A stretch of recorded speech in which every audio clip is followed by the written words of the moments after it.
గెలుపోటములు సహజం. స్పోర్టివ్గా తీసుకోవాల్సిందే, కానీ ఆ ఓటముల నుంచి పాఠాలు నేర్చుకోవాలి. మిస్టేక్స్ మళ్ళీ రిపీట్ కాకుండా చూసుకోవాలి. టీమిండియా హెడ్ కోచ్ గంభీర్ మాత్రం తప్పుల నుంచి పాఠాలు నేర్చుకోవడం లేదని చర్చ జరుగుతోంది. అందుకే టెస్టుల్లో భారత్ ఒకప్పటిలా విజయాలు అందుకోవడం లేదనే వాదన వినిపిస్తోంది. ప్లేయర్లలో ఆత్మవిశ్వాసం కంటే భయమే ఎక్కువగా ఉందన్న చర్చ కూడా జరుగుతోంది. తుది జట్టుపై కన్ఫ్యూజనే ఎక్కువగా ఉంటోందని, ప్లేయర్లు స్వేచ్ఛగా ఆడే పరిస్థితి లేదనే కామెంట్స్ వినిపిస్తున్నాయి. భారత జట్టును ప్రయోగాలే ముంచేస్తున్నాయన్న చర్చ ఉంది. నిజానికి మూడో స్థానంలో శుభ్మన్ గిల్, కేఎల్ రాహుల్, సాయి సుదర్శన్, కరుణ్ నాయర్, దేవదత్ పడిక్కల్, వాషింగ్టన్ సుందర్ను గంభీర్ ప్రయోగించాడు. ఓ దశలో గిల్ సెటిల్ అయినట్టే కనిపించినా రోహిత్, కోహ్లీ రిటైర్మెంట్ తర్వాత 4వ స్థానానికి వెళ్లాల్సి వచ్చింది. అయితే సాయి సుదర్శన్ కుదురుకున్నట్టే కనిపించిన టైంలో తుది జట్టులో చోటు ఇవ్వకపోవడం దుమారం రేపుతోంది.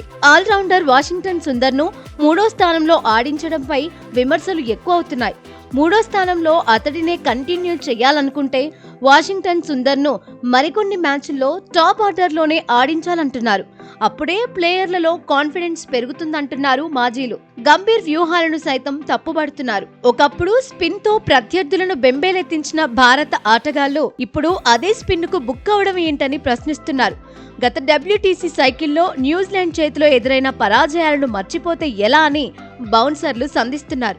అయినా వైట్ బాల్ ఫార్మాట్ లో మాదిరిగా రెడ్ బాల్ క్రికెట్ లో గంభీర్ ప్లాన్స్ వర్కౌట్ కావడం లేదంటున్నారు. ఒకప్పుడు స్వదేశంలో తిరుగులేని జట్టుగా ఉన్న భారత్ ఇప్పుడు పరాజయాలతో సతమతం అవుతోందని గుర్తు చేస్తున్నారు.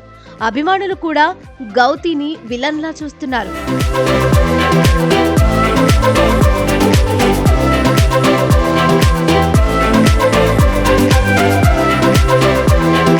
గంభీర్ వచ్చినప్పటి నుంచి టెస్టుల్లో భారత్ ట్రాక్ రికార్డ్ చూస్తే దారుణంగా ఉంది. చిన్న జట్ల మీద మాత్రమే పై చేయి సాధించింది.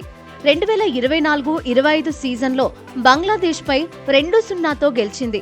అదే సీజన్లో న్యూజిలాండ్ చేతిలో క్లీన్ స్వీప్ అయింది. చరిత్రలో ఎప్పుడూ లేని విధంగా కంగుతింది. ఆ తర్వాత ఆస్ట్రేలియా పర్యటనలోనూ ఫెయిల్ అయింది. 1-3తో సిరీస్ను కోల్పోయింది. ఇంగ్లాండ్లోనూ సవాళ్లు ఎదుర్కొంది. కాకపోతే ఆఖరి మ్యాచ్లో భారత ఆటగాళ్లు అద్భుత ప్రదర్శన చేశారు. దీంతో 2-2తో సిరీస్ను లెవెల్ చేసి శుభ్మన్ సేన గట్టెక్కింది. ఆ తర్వాత వెస్టిండీస్ పై 2-0తో భారత్ గెలిచింది. సౌత్ ఆఫ్రికాతో కోల్కతాలో మాత్రం హ్యాండ్సప్ అనేసింది. సిరీస్లో 0-1తో వెనుకబడిపోయింది. ఇక స్పిన్ను ఫేస్ చేయడంలో భారత ఆటగాళ్లు ఇబ్బంది పడుతున్నారు. 2016-19 సీజన్లో స్పిన్నర్లపై భారత జట్టు బ్యాటింగ్ యావరేజ్ 53.3. 2020 నుంచి ఇప్పటి వరకు చూస్తే ఆ యావరేజ్ 33.8కి పడిపోయింది. టెస్టుల్లో కోచ్గా గంభీర్ సక్సెస్ రేట్ తక్కువగానే ఉంది.